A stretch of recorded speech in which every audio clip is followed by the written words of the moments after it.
The following program was made possible by the generosity of those who have determined to hold fast to the true Roman Catholic religion, as expounded by the Roman Catholic Church before the disasters of Vatican II and the so-called New Mass.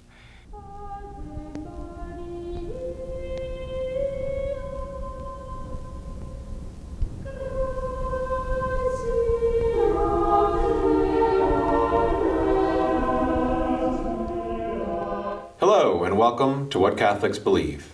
I am James Birch, and with me is Father William Jenkins of Immaculate Conception Church in Norwood, Ohio. Welcome, Father. Well, thank you, Jim. Tonight we are going to continue to go through many of our readers' questions. They continue to come in. We are very pleased to be able to answer your questions and hope that they are helpful to you. So tonight we are going to start by talking about education.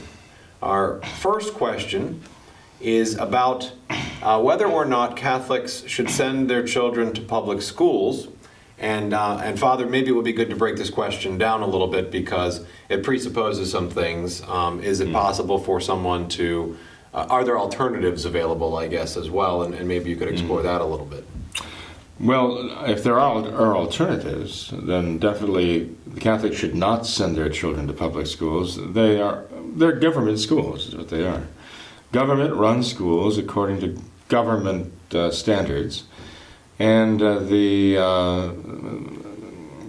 teachers' unions, actually set the program in these schools, and so there may be individual, and there are individual teachers teaching in public schools, seem to be very fine people.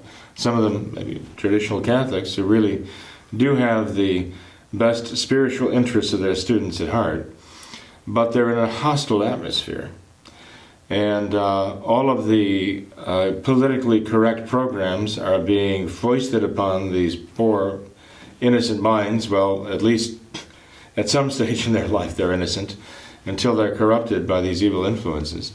And I think people should flee the public schools like they would flee the plague. What alternatives do they have? Homeschooling? Yes, I imagine there are parents who could homeschool their children if they really were serious about it. But also there are traditional Catholic schools, and if they're not in their area, they should think about their priorities in their life and move close to a traditional Catholic school to place their children in those schools. They should make sure they really are traditional Catholic schools, though, and not just pretending to be, before they make that move. And so I would say that there's got to be a better alternative, an alternative better than the public schools. Now, one might say, well, as one of those better alternatives, the local Novus Ordo school, the New Order school, I would say generally not, okay? Because they add to the evil of a public school on top of all the politically correct stuff that goes with the Novus Ordo. They are also adding the adulteration of their religion and their faith and teaching them a false religion in the name of Catholicism. Now, either what they're teaching them is so blatantly non-Catholic and anti-Catholic that the children will not be deceived, or what they're teaching the children has a veneer of Catholicism and could actually deceive the children into thinking that is the true Catholic faith, this Novus Ordo. Either way, you've got a serious problem. So I would say the simple, straightforward answer is no. Remove your children from the control of the radical socialist, politically correct government at its schools, and find a good way to school them, so that they can learn what is right and save their souls. What about when children get a little bit older? Maybe they're getting to high school age, and if a mom was homeschooling her children, but they get to that age where it now becomes rather difficult for them to do the homeschooling.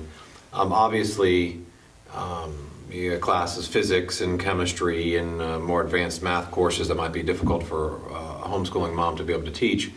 How can a mom handle that now? If with trying to stay away from the public schools, and I very much agree with the idea that sending them to a Catholic school can be very confusing, because you send the kids to what's called a Catholic school, and then they go there and get taught things that are not Catholic.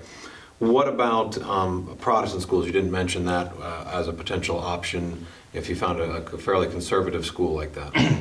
Well, I know some traditional Catholic parents have chosen that route because all of the other alternatives were actually worse. If a parent finds it necessary, or the best or the least bad option, because it's not a good option. We're not talking about good, better, best. We're talking about bad, worse, and worst here.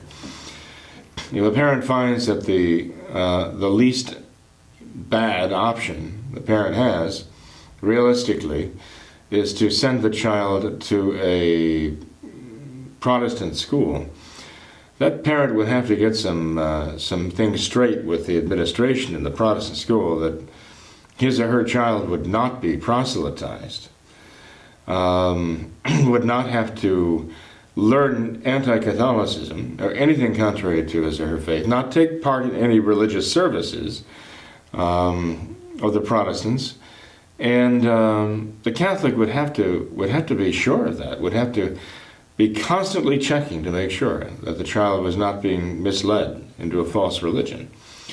The parent would have to realize that he's sending the child into what is spiritually and religiously enemy territory of those who are descended from those who have denied the Catholic faith and made war on the faith, heretics and heresiarchs in the past. And the child would have to deal with this, possibly even a certain hostility. The child would experience a certain hostility toward the Catholic faith and a certain contempt for the Catholic faith, some disparaging remarks about it. So it had to be very clear that such would not be something a child would have to face and be confronted with. Inevitably the child will have to answer some questions and obtain answers for questions, because the child will have had questions posed to him, or that will occur to him, that seem to challenge the Catholic teaching. And the child really should learn the answers. So it can be an opportunity for the child to learn some apologetics, answers that the child would need to have for himself, but for others who might ask also about the Catholic faith on this issue or that. But it's dangerous. There are certain dangers attached. If we can make the dangers remote enough, then it could be justified. If there's a proximate danger to the faith, a serious, very serious danger to the faith, a parent could never send his child to those schools, or anywhere else where there's a proximate serious danger to the faith, a grave danger. There are also possibly, and I kind of preface it by talking about older students, because one would think at least that possibly if an older student had been homeschooled for some length of time before that, they would have some of those answers going in. Would there definitely be a difference between maybe sending someone in the lower grades who has not been exposed to the Catholic faith and doesn't have as much training versus an older student who might have more of the background there? Well, there could be. I mean, it depends on the student, You might send little ones, younger ones, second, third graders, to such a school, and they may be taught a very generic Christianity without any of the questions of Catholicism, Protestantism, and so on.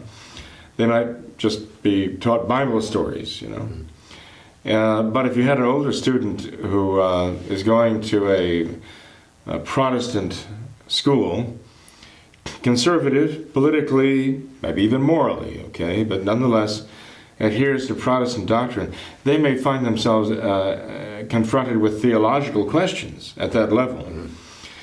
So I would say unless the student can be well fortified, he shouldn't go there. Right? He's got to have access to the true answers. One thing that hasn't come up here is that many of these public school systems have come up with online courses that enable parents to homeschool their children over the computer, right? And I'm very loath to direct any youngster to the internet or such connections, you know. Nonetheless, I mean, that would be a lesser evil alternative, that to send them into that classroom and into that environment in the public school with all the immodesty and the impurity and the just the contempt for real authority and so on. So, and you know, the drugs and sometimes even violence and so on. So, and again, that's not to say that all the teachers are bad, and that's not to say that all the students are bad in the public schools. I mean, we've known some very good people who have come through, by the grace of God, come through and had their faith intact and even rather devout. But I consider that to be a moral miracle myself. But there are the online schools that allow the parents to keep the children home, let them take the courses online. Of course, the parent has to keep track of what's being taught there too, you know, especially in areas like history, right? English, what literature they're required to read, and so on. But I've heard that, well, let me put it this way. It seems to me that the public school systems that have brought this on, that have brought this about, that parents could follow that as an alternative, are concerned by the rise of the homeschooling parent.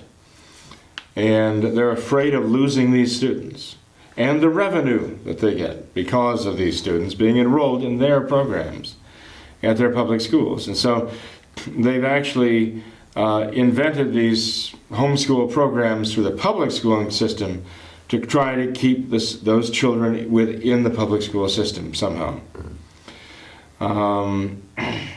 So a parent does really have to watch closely what the children are being taught over the screen. And the parent, in any case, does really have to be ultimately the homeschool teacher, even if the child is learning over the internet through the programs provided by the state. The parent has to be right there and has to make sure that whatever is being taught is correct, and if there is something incorrect being taught, the parent has to be able to correct it. If there's something that should be taught that is not being taught, the parent has to provide it. There's still quite a burden on the parent, so that is right, that works out correctly. It's interesting, you know, with the public school system that you had mentioned history and what the children are reading, especially because even aside from the moral and faith-based issues that the children need to face in the schools, in early writings in the early 1800s, Frederick Bastiat and de Tocqueville talked about maybe the greatest evil that could befall a nation economically and politically was having public schools, because then you have teachers who are getting their paychecks from the government. And if the government's doing something wrong, the last thing the teachers are going to tell the students is that their paycheck is coming from someone who's doing something wrong, so the children can't get a good education. And then that's how history gets changed, because the government wants the teachers to teach history a certain way, and the teachers can't say no, and you get revisionist history and revisionist books, and that's what gets. Well, one has to remember that the teachers and staff who work in government schools are agents of the government. They're government agents, okay? They have to be, right? They're employed by the government to do this job for the government, okay? So you're right, absolutely. And Jim, as you know, there's nothing in the United States Constitution that provides for the federal government having any involvement or authority over the education of a single citizen of the United States of America. There is nothing in the United States Constitution that provides any authority or power to the federal government or any agency to determine the education of children in this country. But the founding of the establishment of the Department of Education was a travesty. It wasn't just an anomaly. It was a direct attack on the Constitution, which says very clearly that power is enumerated, not enumerated, go to the states and the citizens. Right? And that was a power that was not enumerated. So there was government usurpation. It was well, I mean, in my estimation, it was a crime against the Constitution of the United States of America. But they let it happen, of course, and they've been letting it happen ever since, you know.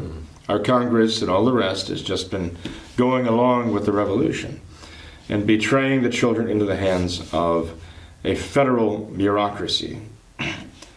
It's an awful thing.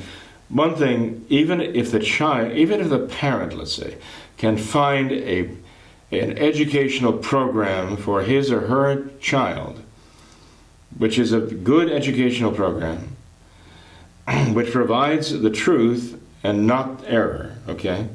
It is still going to be incumbent upon the parent himself or herself to provide that religious education for the child. Obviously, the parent cannot look to the state to provide that and wouldn't want the state to be involved in that anyway. So, you know that ultimately the parents have that responsibility from God anyway, right? To make sure that the child receives the proper religious education. But in the case that the child has gone to, let's say, an online program from the state government or a Protestant school that's very conservative in its politics and its morals, the parent definitely needs to make sure that the child receives the necessary religious education. And if the parent can't get that in their local traditional Catholic chapel or a local traditional Catholic school, the parents have to make sure they can provide that for their children. There's a lot of information out there. There are a lot of programs online. I'm going through the catechism, the brief catechism for adults. I don't know that would be suitable, useful for a high school program of the catechism instruction for traditional Catholic children who are being homeschooled. I don't know. I guess the parents would have to decide whether look at some of these programs we're turning out on the lessons in this brief catechism for adults and decide whether this would be suitable for my child, right? But in any case, there are programs available, and if the children are very well versed and have the educational background they should have, they can do a lot of study on their own, too.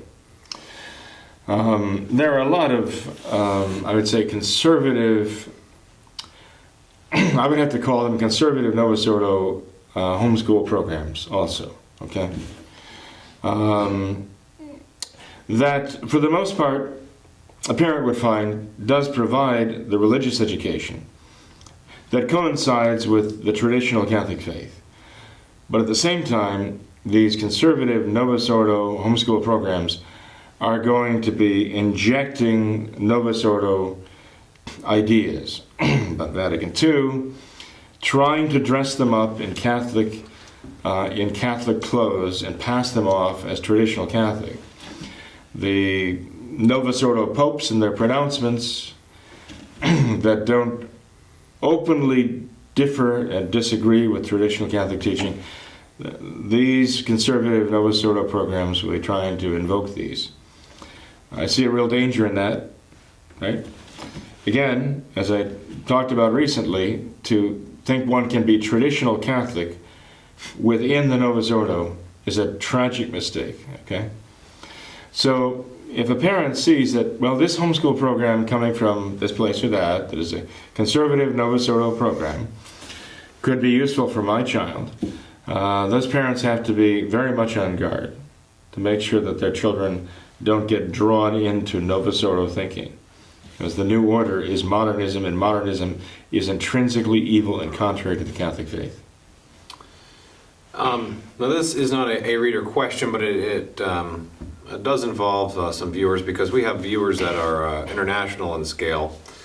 And so if we took this one step further, we are fortunate that as of today still at least, we're able to homeschool children here in the United States. So if you can't be near a traditional Catholic school, you can at least have the potential to homeschool your children.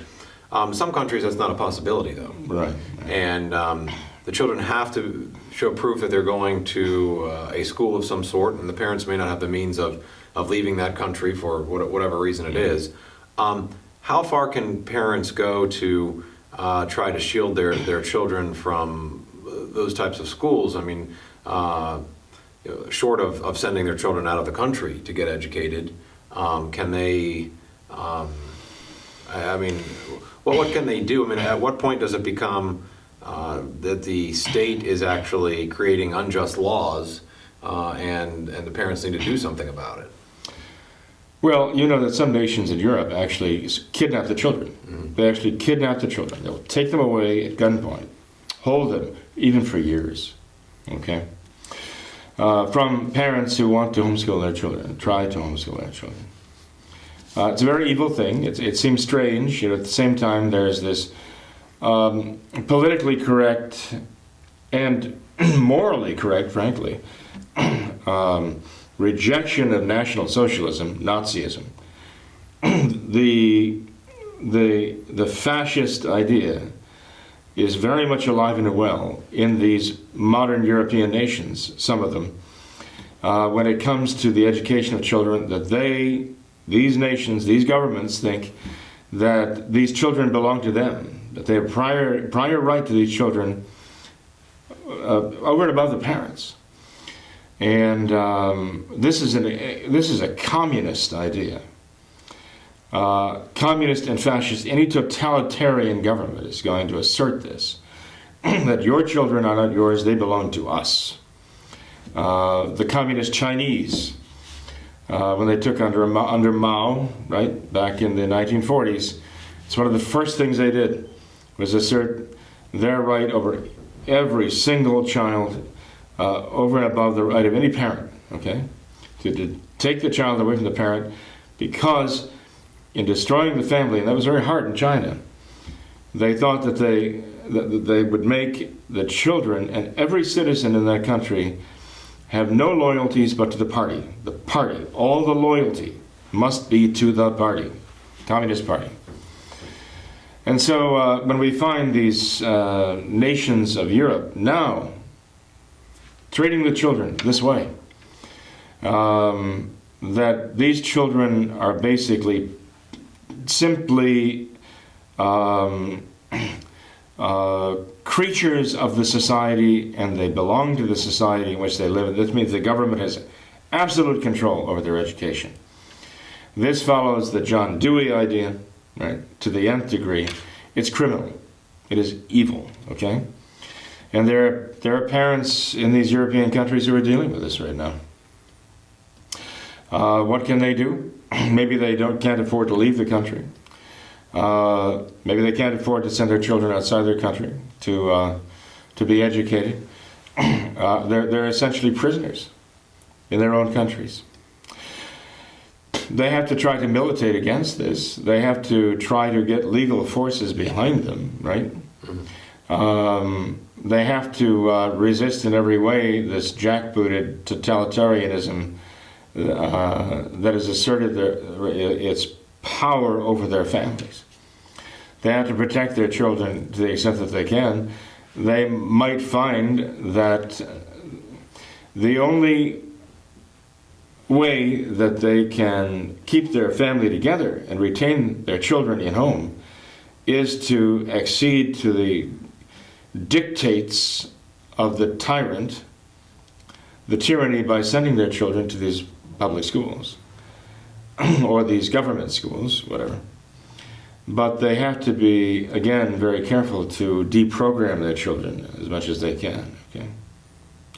But if I were a parent in those countries that asserted governmental rights over my children, over my head, and past me, the point where they were threatening to take my children away from me, if I taught them the way I saw fit, and prevented them from being taught the way I know is wrong, I would do everything I could to escape that country, as we saw people trying to escape through the minefields of barbed wire and over the wall from communist East Europe.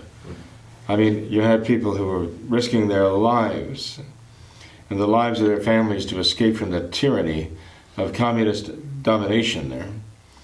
And I see these people exactly as those people there. And I mean, I would do nothing short of risking my life to try to get away from them and get into the free world, assuming there is such a thing anymore. But at least where I would be allowed to teach my children as I know is right. Well, our next set of questions here continues with the theme of education, although it's maybe not quite as it was a lighter subject matter. We have some questions from a mother who is beginning some homeschooling, and her questions are about teaching her children, and her question is, how do dinosaurs fit into the timeline of creation? Do dinosaurs walk the earth at the same time as man?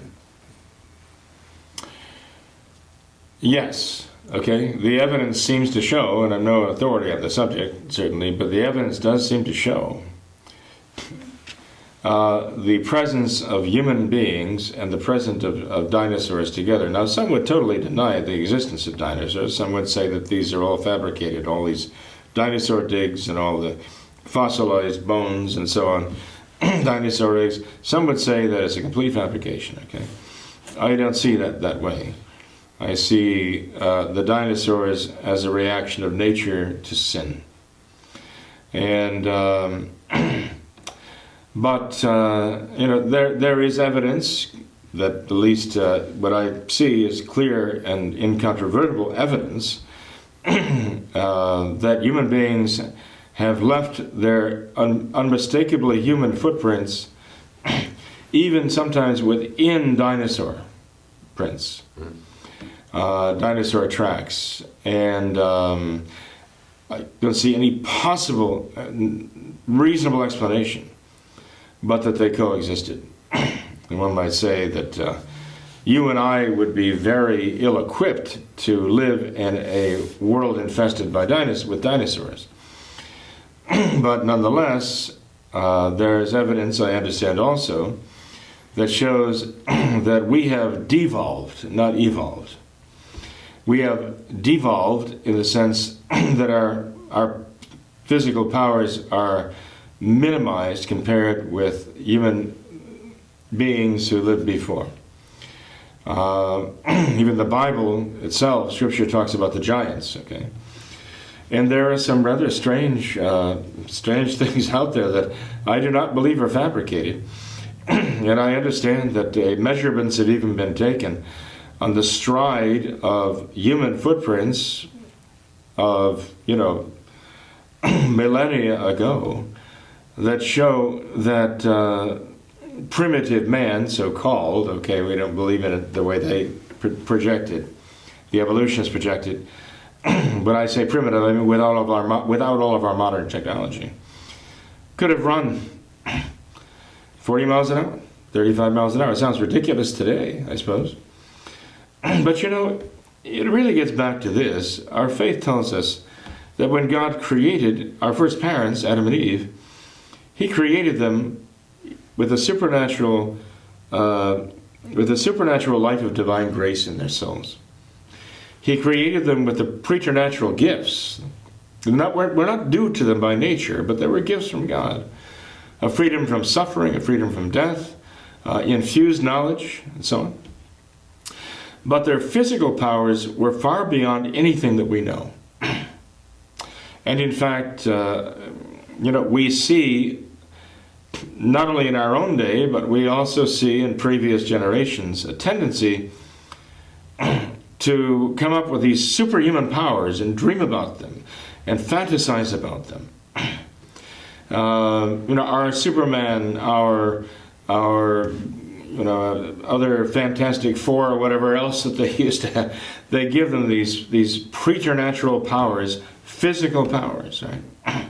Superhuman strength, the ability to run like the wind, the ability to leap tall buildings, and so on. Well, is this not some type of indication that when our race was first created by God, that Adam and Eve were, relative to us, superhuman? in their physical powers. If we were transported back to the Garden of Eden before Adam and Eve had sinned, we would be in awe of them. We would scarcely grasp that we were the same species, possibly, because we are so crippled in soul, in mind, in our emotions, our passions, and bodies. The result of sin has been devastating to us. But the idea that we fantasize about having these superhuman powers is that we realize that there's something that's missing in us that we want to have so much. It is also an indication that we have souls that are akin to the angels, and we even almost want the powers of angels. And that is because we have spirits, souls, that can, that can not comprehend these things, but understand the existence, but know the existence of these things. And we can have their powers explained to us, even though we can't experience them directly. And so we can fantasize. What if we have the power of an angel? It's a sign that we do have a spiritual soul within us that's created in God's image and likeness. So I think it is very likely, and I guess I wouldn't talk to an evolutionist about this, because the evolutionist would say that I should be locked up and the key thrown away, like a lunatic, for thinking about this. But I actually do believe that the actual evidence shows, evidence that you would never be allowed to hear if you were in a public school system, that yes, human beings did coexist with the dinosaurs. And they held their own, obviously. Here we are and they're not. And that's because we couldn't overpower them physically, even then. But we have the power of the human mind, which is the result of the soul that God gave us. The next question goes along somewhat along these same lines, and that is, what about people's appearances and ethnicities being different from one another? How did this come about? And I guess it really would harken back to probably the time after Noah and Noah's sons repopulating the earth. Mm-hmm. Well, sometimes people ask the question, how could there be such a wide variety of human traits, physical traits, especially when the whole human race came from a couple of first parents to begin with, and then the human race multiplied, and then again only a handful of people were allowed to survive, right, from that ancient world in the flood.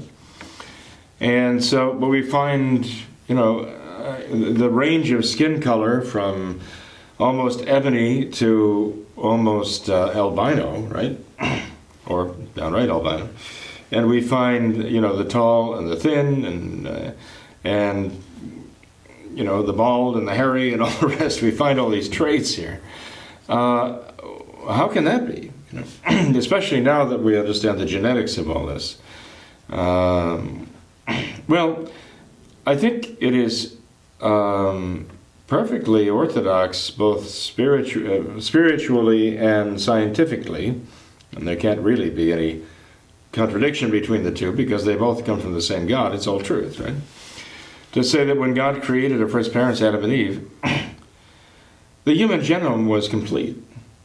If the human genome was complete and contained within it all the possible variations that there could be. I mean, God does like variety. It's very clear He likes variety, right?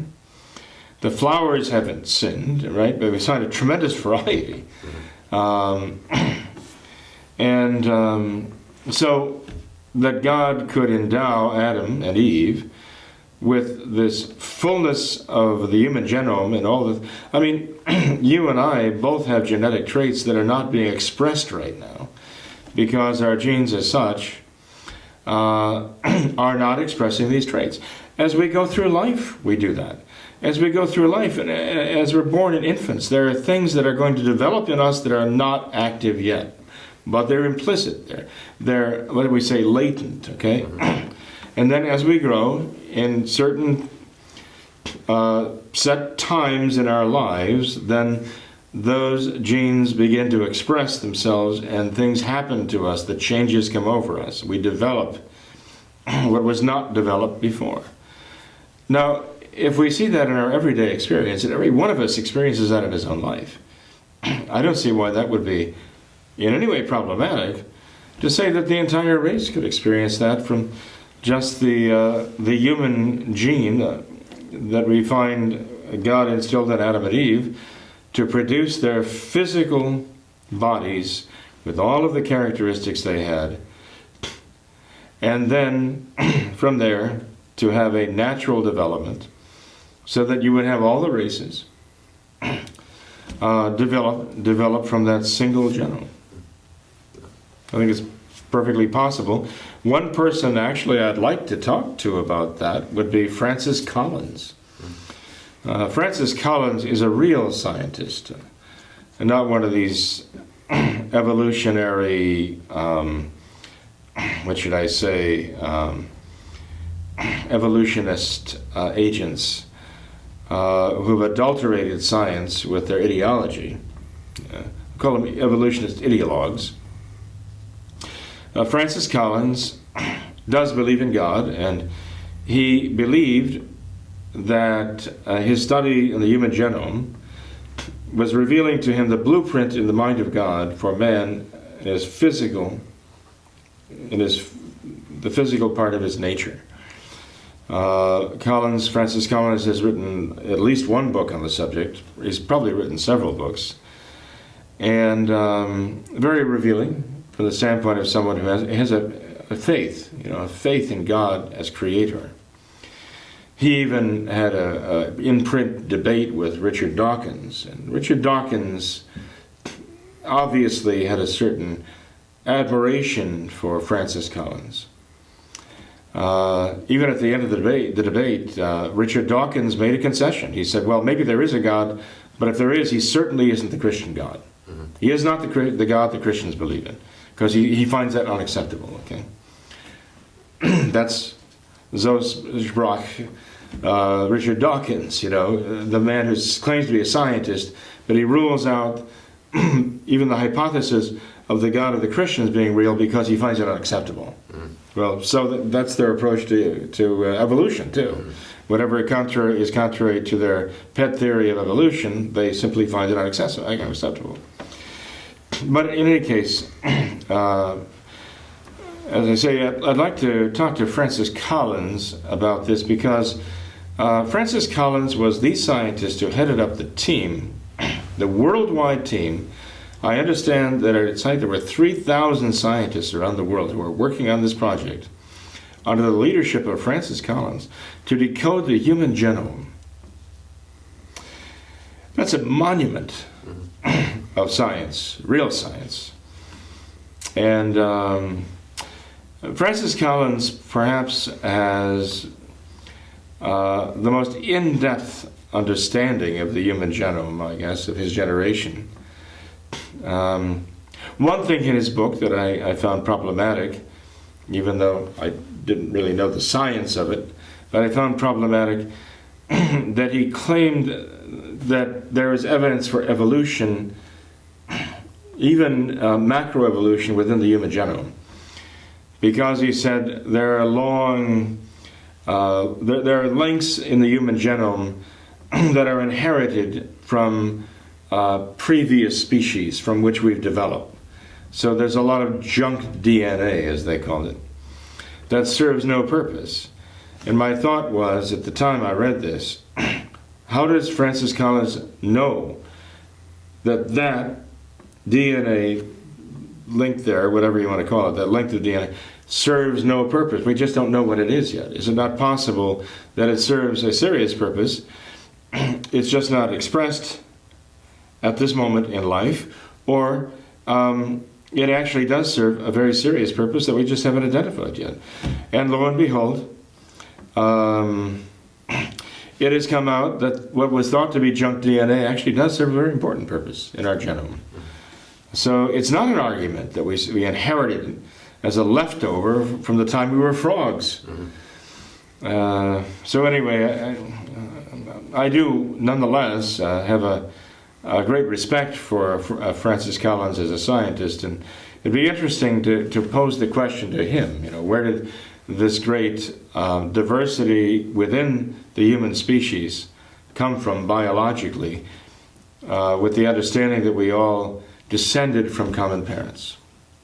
Wasn't there even an element of adaptation in there, I guess, to some extent too? I mean, on a very broad scale, you could talk about those who have the darker skin living near the equator because their skin better adapts to sunshine, and versus those of lighter skin being more towards the north or the south. But then, even today, they've done studies on people who live in different areas, and they can't account for the fact that these Ethiopian men keep winning the marathons and the Olympics and the golds, and the theory was for many years was that they live up in very high climates, and so if you train in very high climates, you could close that gap, and it doesn't matter that we have not been able to. We have athletes in the United States who go up into the Colorado Rockies and they train there. They're still behind, and as they do more and more research, they're just finding that those people who live in those areas who need to be able to not only survive at those high climates, but part of their life to even survive in those mountainous areas is to be able to every day travel huge amounts of distances and do it easily. I mean, God created us with the ability to adapt to our environment as well. So sometimes as people would move into different areas, their bodies are going to adapt because God gave us that ability to some extent. Well, the evolutionist would say that it's the survival of the fittest, and those who are better adapted to the environment are going to survive. I mean, they would say that there are two keys to the survival of, let's say, a certain bloodline, if you want, I don't know. But the fact that you can adapt, there's going to be a mortality, a greater rate of mortality among those who do not have the right traits for survival in a particular environment, right? Another indicator of survivability, right, is the number of offspring you can generate, right? Those who can generate a great, massive number of offspring have a greater chance of, they have a greater chance of variety in the offspring and therefore adaptability in an environment. So you'd expect a species that can generate tremendous amounts of offspring, and the offspring themselves would have a variety, right, within them, that's the species that will survive better. Now, some of this is actually just common sense, and people have known this. People have known this all the time. It's not inventing something new. This wasn't a great discovery. It wasn't even Darwin who discovered this, He's credited with it, but he didn't really discover this. The point is, we know, right, that if we were to, there are environments that we could go to that we would be very hard pressed to survive, okay, because we do not have the powers, the strengths, whatever it is, that would match the demands of that climate or the food availability, or be able to resist the predators in that environment, whatever it may be. Challenges to our survival that we're really not suited for, okay? And so, yes, I mean, there are different traits, height, strength, skin color, shortness of fingers to conserve heat, right, in cold climates. All of those things play a role as far as what traits thrive and come out of this rate of mortality with an advantage than to breed, to have children, and to perpetuate those traits. I mean, I don't know how else to put it right now, and I'm probably not being very scientific in my expression, but nonetheless, I think you get the idea. We know that's called microevolution. The problem is this.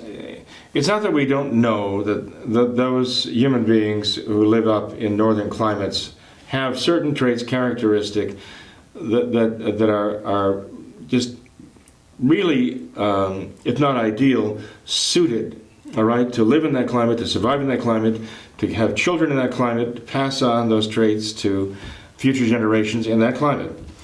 And those at the equator, similar situation, very different traits, but nonetheless also equally suitable to survive and thrive in that climate. To say that these traits then over so many generations mean that you evolve into a different species, little by little, over millions and millions of years, and they need those millions of years. They invent all these millions and billions of years because they need them to support the theory of evolution. Even that doesn't work. It really doesn't work. To show that one species evolves into another, especially on this level, to argue for the evolution of human beings is outrageous, right? So that's where we have to part company with them, and say that much of what you're saying is common sense in terms of what is called microevolution within the species. But then when you start arguing that all of these minute changes gradually lead one species becoming another, there's no record of that. There's no trace of that. There's no evidence for that. But then they get into the idea of evolution per saltum. That is, one species just suddenly becomes another species, right? Almost overnight, right? And again, you ask, okay, well, where do you have evidence that this was that the day before? To put it, in a very colloquial way, you may notice that when you go to some of these natural history museums, they have the skeletal structure, it might not be complete, of a rat, let's say, or a rat-like creature, and they gradually have them lined up, the skeletons in a row, until they get to something that is like a hominid. And then they go from that little by little to Homo sapiens today, and here you are, Homo erectus, and you've gone past that stage, Homo faber, and there you are, modern man. And as some have pointed out, they arrange these things to tell a story that is not there in reality. Mm-hmm. They haven't found these skeletal remains arrayed in the fossil record in this way. Mm-hmm. They've just gratuitously arranged them this way to make you think, draw the conclusion that this became that, and that became that, and that became that, right? And ultimately it became me. The reason they can use this means to convince us of this is because, oddly enough, they're trying to use our human reason, coming from our souls, to make us see a logical, rational connection here. And so they're actually appealing to the spirit, the soul in us, to make that logical conclusion, which in the logical conclusion denies the reality that we even should have the logic and the soul and the power of reason to come to that conclusion. There's a contradiction there, but that's what they do. And it's kind of a dirty trick. Well, I've looked at those before, and I've thought the opposite. I've always thought, well, I look at the way that it kind of like it builds up, and then it goes to man, and it's always like a drop off actually at the end. And I always go, evolution is really messed up, because I'd rather go back about 2 or 3 steps, because then I could rip the arms off of modern day man if I was still built like that. It's like, why did we de-evolve all of a sudden, physically? So, it's, then they'll use the excuse, because man has figured out how to grow food and use tools, and so he didn't need to be strong anymore.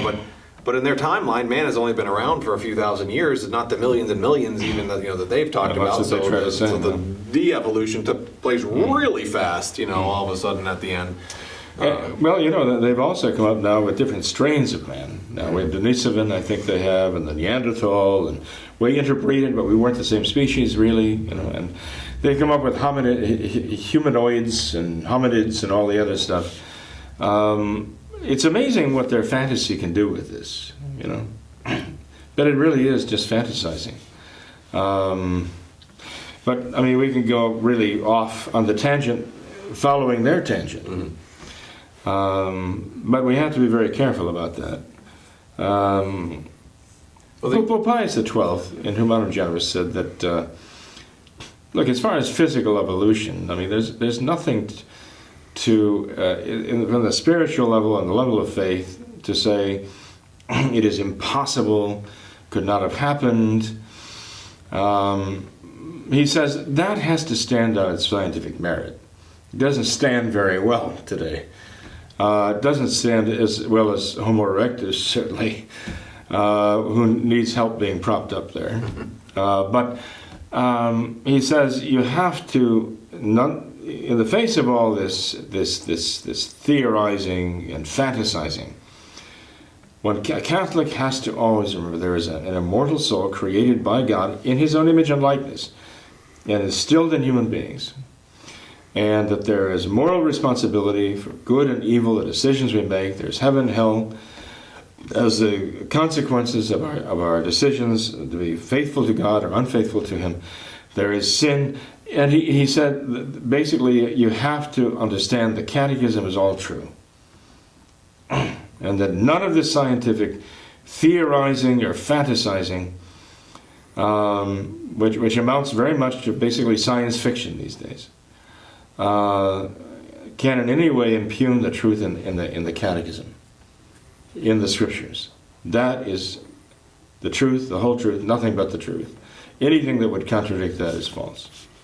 It's actually very interesting that you said that, because that goes right along with what my thought was, is that in the argument that about evolution and adaptation, all that, the one thing that always never really comes out in modern studies, scientific studies even, especially about athletes and what people can do, it doesn't take into consideration the fact of man's mind and the spirit of man, because there's always examples of people throughout all of history who were not fit to lead, who were not fit to be great, and yet overcame that because of their spirits, because of and even the books that when they talk about the Ethiopian runners or other people like that, they talk about these exceptions, and they can't figure it out because it just doesn't fit into evolution. It doesn't fit into the fact that if you don't fit the mold, you shouldn't be able to do this, and yet that human beings still can, and that comes from the spirit. You know. Right. I mean, these are the great heroic stories of our race, you know, of our species, if you want to call it that we glorify the exceptions, right? Mm-hmm. And we say this is a triumph of the human spirit, you know. And really, I mean, often it really is a triumph of the soul over mere matter, the here and now, and the fact that the human mind can reach into the farthest reaches of the universe, grasp the concept, even understand or calculate what was this, so many years ago. What will it be if there is 1,000,000 years from now? I mean, we see this because we have the power of reason to understand things in their causes,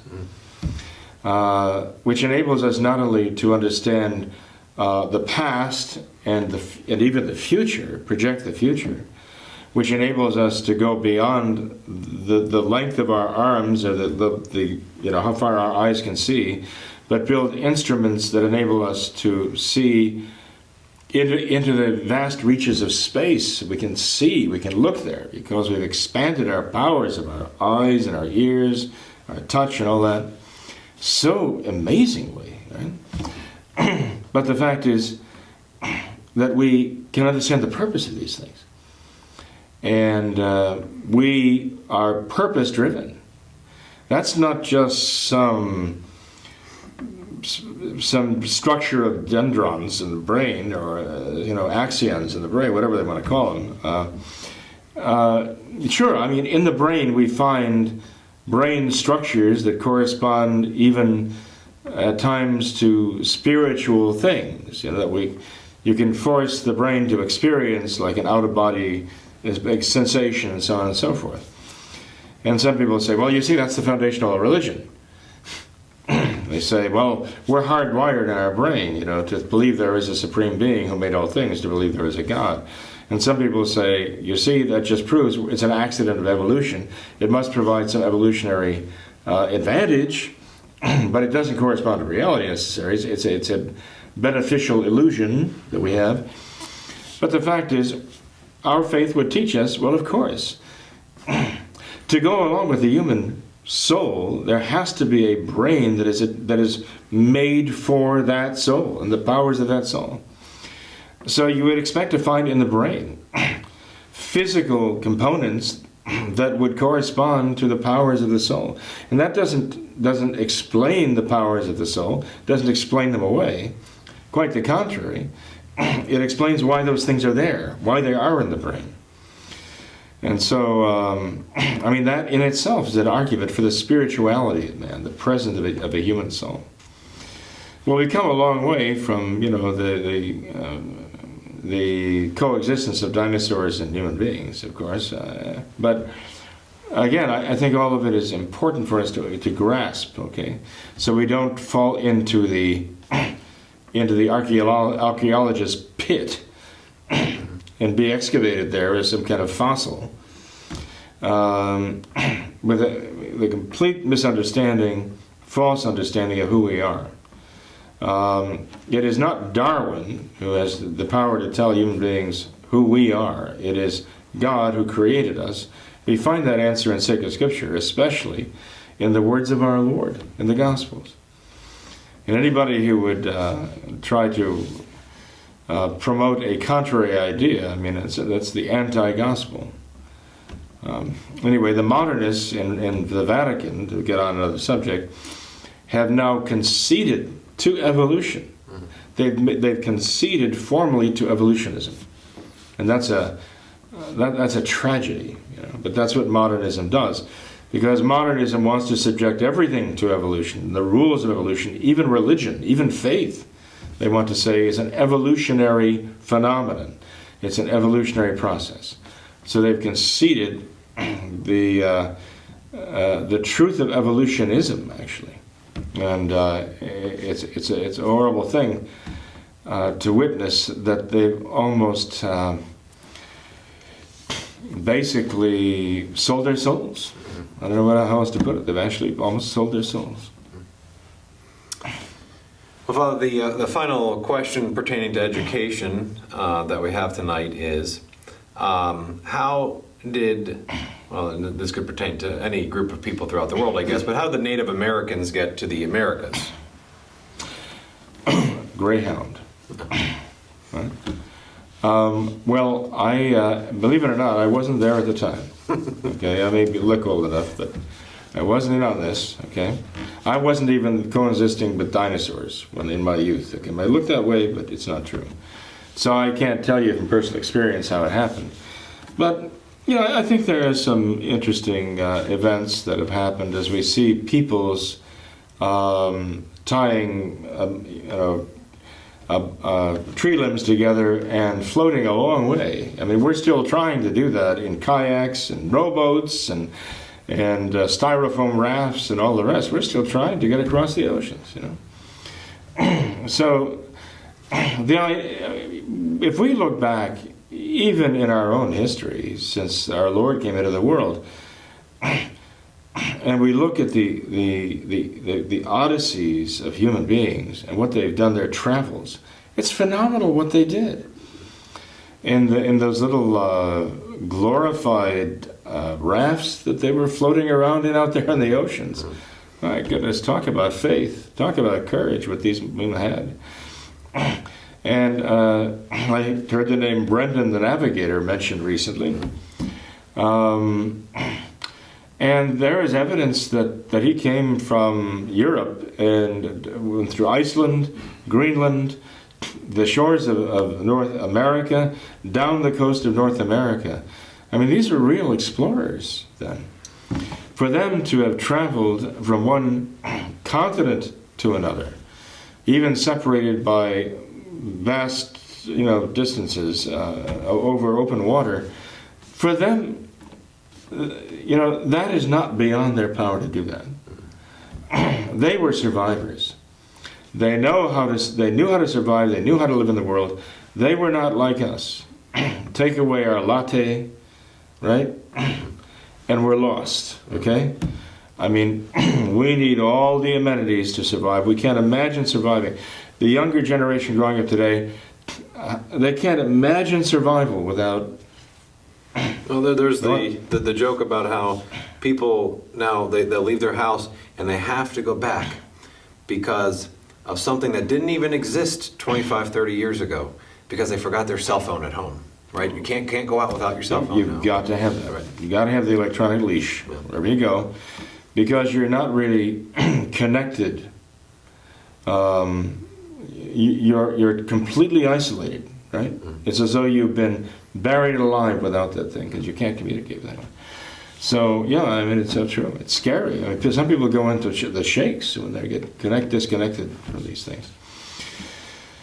And it's, I mean, that's scary in terms of where evolution would take that little problem, okay? And where we are going with that little problem right now. But in any case, back to the point, I see no problem myself, to respond to the question, with what we condescendingly call primitive man was actually very, very bright and had an enormous amount of common sense, coupled with a superior strength of body and probably a more acute eyesight and hearing and everything else, that they could have actually made it from one continent to another and bred by having children, establishing households, going on from there to tribes and cities and nations and so on, and even empires. So, and that in a very short time. I mean, look, we know the story, at least we have enough to say we know essentially the story of Romulus and Remus, right? I mean, there's a lot of, you might call it mythology, legend about them. The fact that they were raised by a wolf as infants because their lives were threatened and they had to be hidden away. We read about Moses being found in a basket because the Hebrews are being threatened in Egypt, you know. And we learn that these stories are very plausible. And they're not just stories. Certainly in Moses' case they were a story. Because we've seen feral children who are raised by wild animals in the forests and the jungles and so on. We've almost proven to ourselves now that these things are, they happen. So it's not an invention of an overactive imagination. It's not mythology, not fable. So we find Romulus, I guess, I understand that his name actually means the little man by the river. The story of him fleeing Troy, right? With the destruction of Troy by the Greeks. And making his way to what is now Italy, okay? And finding that little, well, at the time it might have been much greater than it is now, the hill, what we now know as the Palatine Hill, unoccupied. A man who was a shepherd. He'd become basically a man who had made his living as a shepherd at that point. And so he established a homestead there on the Palatine Hill and named it after the Trojan goddess of shepherds, Pales. And that has come down to us now as one of the 7 hills of Rome, okay? Not just the city, but the empire. So what he began there as a simple refugee homesteader, right, grew into the Republic of Rome, the Empire of Rome. And how long did it take? 700 years. A little more than 700 years. From an individual and his wife, and their family growing into the Empire of Rome. Phenomenal. In a matter of basically 7 centuries, These people were prolific, and they were courageous, and they were very, very knowledgeable about how to make a life for themselves in what we would know as the wild. So, if we want to say, well, if we expect modern man to do that, we would be hard-pressed to even think of it as being possible. Mm. But if we get over modern man and realize that modern man has devolved from what our ancestors were, we could see it would be very possible for those people in that time to make it from one continent to another and establish themselves and grow and thrive and even become, as they say, not only tribes, but cities, states, nations, empires.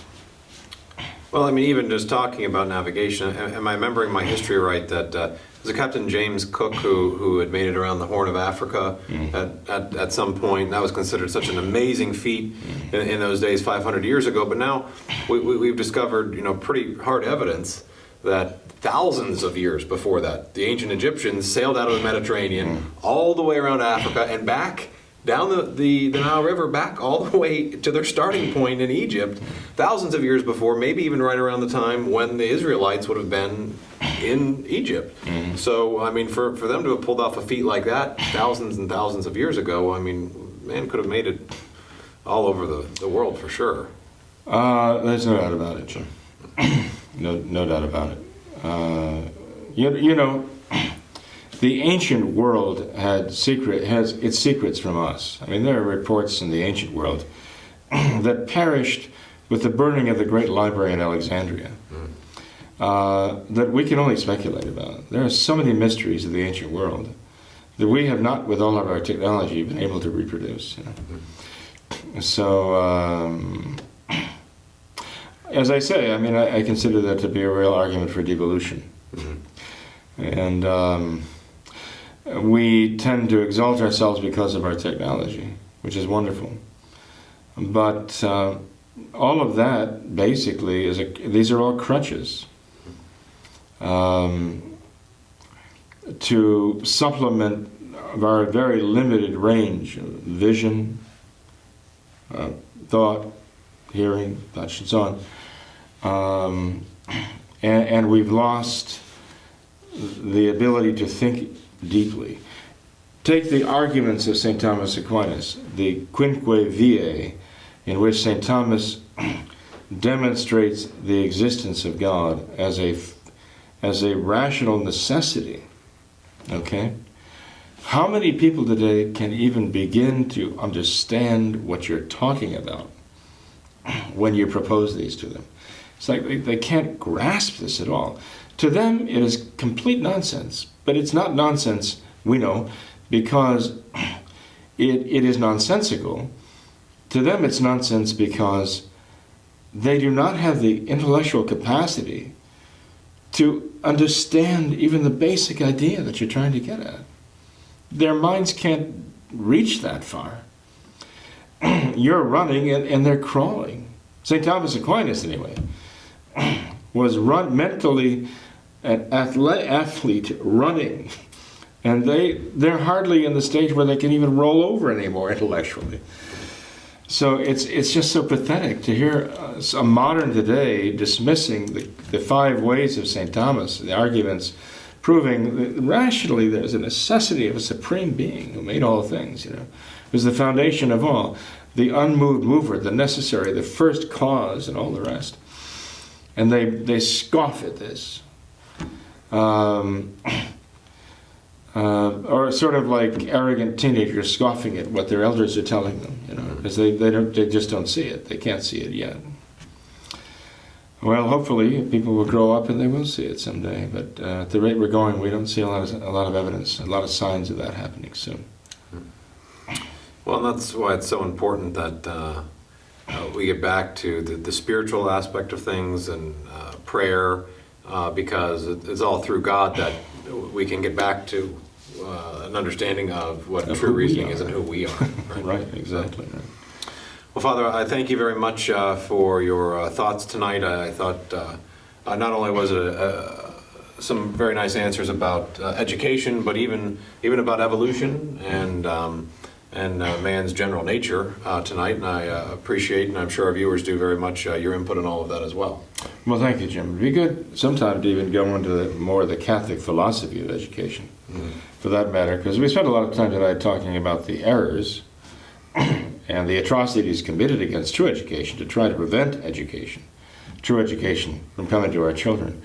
But the positive side is, what is the Catholic concept of education? How is it applied? That would make a good program too. Well, I thank all of our viewers for tuning in tonight, and we ask that you keep us in your prayers. We do appreciate all of the questions that you are giving to us, and if you have any questions, feel free to email them to us at the email that is now on the screen. We also are still in the process of putting together the information for you to be ordering some of the books and materials, including missals that we've talked about on prior shows. And as soon as we have that website up for you, we will give you that information as well. I thank you all for being our viewers, and we ask you to remember the words of Our Lady at Fatima, to make sacrifice, to pray, and to consecrate ourselves to the Immaculate Heart. Thank you.